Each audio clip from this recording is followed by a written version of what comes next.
Alright guys, it is, October 4th?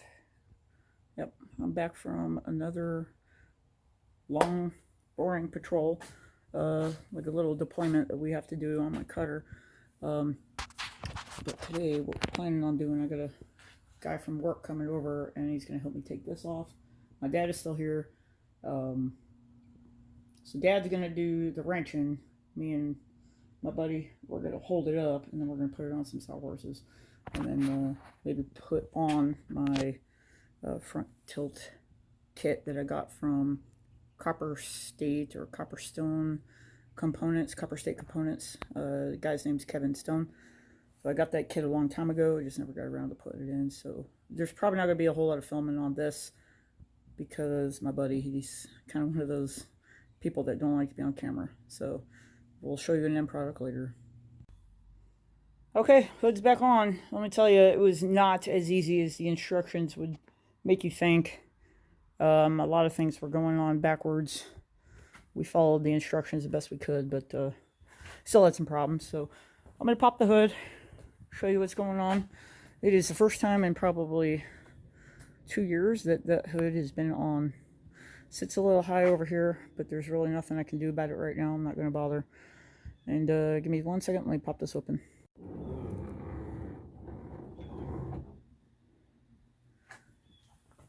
Okay, it's in the up position.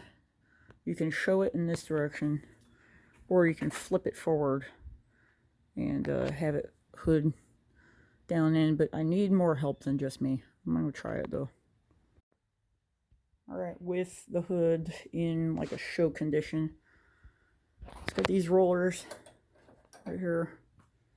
Comes down on the rail, which it uses those two holes from your original mount.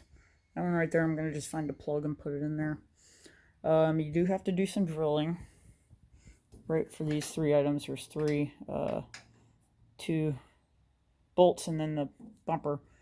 Bumper is there to hold the rod so that the hood will sit like this. If you don't have this attached, the whole bottom of the hood will actually hit the bumper. But right now it's good, just don't lean against it. So that's it. You need to be very careful about putting it back up. You got to lift it in this way, put it back down on the rails, and then slide it back down. So I have to do it by myself though. A little bit of paint fatalities here. When we put the hood on it, scraped it. Not happy about that, but nothing I can do about it. Okay, what's next is I've got to plumb my fuel tank to the rear. I've got to figure out what the knocking is, which I'll put the video clip in. I did take the let's see, the V-belt off, so I know it's not the water pump. It's something in the lower portion of the crank, I think. I don't know, I'll play the video, you'll hear it. It's got a knock.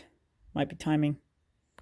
And then we might be able to get this thing going for a ride. I had to adjust the clutch linkage. When my friend was sitting in here, he pressed on the clutch so that we weren't hitting the shifters because he kept smacking. But we're getting there. Alright guys, have a good one. I'll see ya. See if you take a look at that knocking sound. Let me know what you think. I need to get this baby on the road. Expired this month. Well, actually September. Got the new one. Now it's time to put it to use. See ya.